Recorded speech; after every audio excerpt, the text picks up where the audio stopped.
So, I am pretty fresh out of bed on what is supposed to be, if everything goes as scheduled, supposed to be flying out of here tonight after dinner. Which is why Mommy was thinking that last night was going to be my last dinner. And that I was leaving today. I am leaving today, but it's after dinner. So, that's the plan. So, I'm going to try to have 60 of these total. That means I have 4 to do today. Which is why I'm trying to knock one out as soon as I get out of bed. So, I think that's the first time I've opened my mouth this morning. Why are Moody and Crouch so keen to get into Snape's office then? Well, said Sirius slowly. It's going to be tough to read. I'm going to go get my breakfast and my coffee after this. I wouldn't put it past Mad Eye to have searched every single teacher's office when he got to Hogwarts. He takes his defense against the dark arts seriously. Oh, I lost the little British nuance here. He takes his defense against the dark arts seriously, Moody. I'm not sure he trusts anyone at all. And after the things he's seen, it's not surprising. I'll say this for Moody, though. He never killed if he could help it. Always brought people in alive where possible. He was tough, but he never descended to the level of the Death Eaters. Crouch, though, he's a different matter. Is he really ill? If he is, why did he make the effort to drag himself up to Snape's office? And if he's not, what's he up to? What was he doing at the World Cup that was so important he didn't turn up in the top box? What's he been doing while he should have been judging the tournament? Sirius lapsed into silence, still staring at the cave wall. Buckbeak was ferreting around on the rocky floor looking for bones he might have overlooked.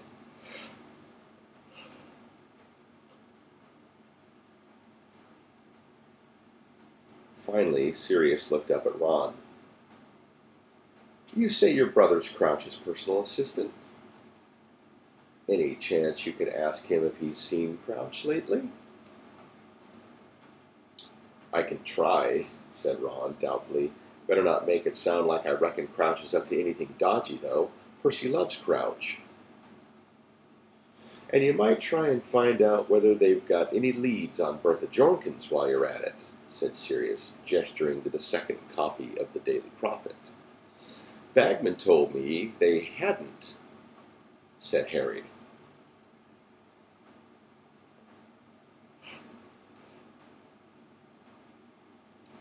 Yes, he's quoted in the article in here, said Sirius, nodding at the paper, blustering on about how bad Bertha's memory is. Well, maybe she's changed since I knew her, but the Bertha I knew wasn't forgetful at all, quite the reverse. She was a bit dim, but she had an excellent memory for gossip. It used to get her into a lot of trouble. She never knew when to keep her mouth shut. I can see her being a bit of a liability at the Ministry of Magic. Maybe that's why Bagman didn't bother to look for her for so long. Sirius heaved an enormous sigh and rubbed his shadowed eyes. What's the time? Harry checked his watch, then remembered it hadn't been working since it had spent over an hour in the lake. It's 3:30, said Hermione. You'd better get back to school, Sirius said, getting to his feet. Now listen. He looked particularly hard at Harry. I don't want you lots sneaking out of school to see me, all right? Just send me notes. I still want to hear about anything odd, but you're not to go leaving Hogwarts without permission. It would be an ideal opportunity for someone to attack you. No one's tried to attack me so far, except a dragon and a couple of Grindylows, Harry said. But Sirius scowled at him. I don't care. I'll breathe freely again when this tournament's over, and that's not until June. And don't forget, if you're talking about me among yourselves, call me Snuffles, okay? He handed Harry the empty napkin and flask and went to pat Buckbeak goodbye. Oh, goodness. I'll walk to the edge of the village with you, said Sirius. See if I can scrounge up another paper.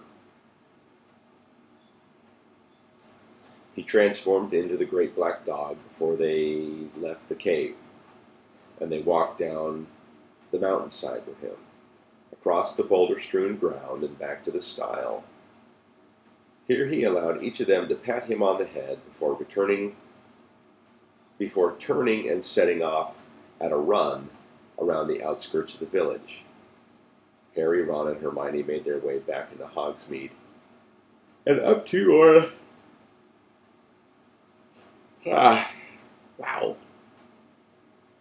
and up towards Hogwarts. Wonder if Percy knows all that stuff about Crouch, Ron said,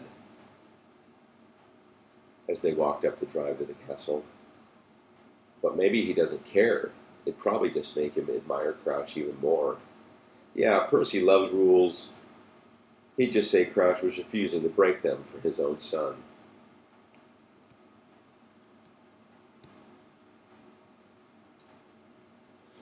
Percy would never throw any of his family to the Dementors, said Hermione severely. I don't know, said Ron. If he thought we were standing in the way of his career, Percy's really ambitious, you know. They walked up the stone steps into the entrance hall, where the delicious smells of dinner wafted toward them from the great hall. Poor old Snuffles, said Ron, breathing deeply. He must really like you, Harry. Imagine living off rats. And that is the end of chapter 27. See if I can get that in there. Chapter 28 is the next chapter. The Madness of Mr. Crouch. Interesting chapter title. Harry, Ron, and Hermione went up to the Ellery after breakfast on Sunday to send a letter to Percy asking, as Sirius had suggested, whether he had seen Mr. Crouch lately. They used Hedwig, because it had been so long since she'd had a job. When they had watched her fly out of sight through the Ellery window, they proceeded down to the kitchen to give Dobby his new socks. The house elves gave them a very cheery welcome, bowing and curtsying and bustling around making tea again. Dobby was ecstatic about his present. Harry Potter is too good to Dobby, he squeaked, wiping large tears out of his enormous eyes. You saved my life with that gillyweed, Dobby, you really did, said Harry. No chance of more of those eclairs, is there? Said Ron, who was looking around at the beaming and bowing house elves. Just so you know, girls, an eclair is like a very light and fluffy donut type of thing that has stuffed with like whipped cream or whipped chocolate, or I think. Am I right, Heather? That's what an eclair is. You've had breakfast, said Hermione irritably, but a great silver platter of eclairs. Oh. Ron asks if there are any more eclairs, and Hermione says, You've had breakfast. But a great silver platter of eclairs was already zooming toward them, supported by 4 elves.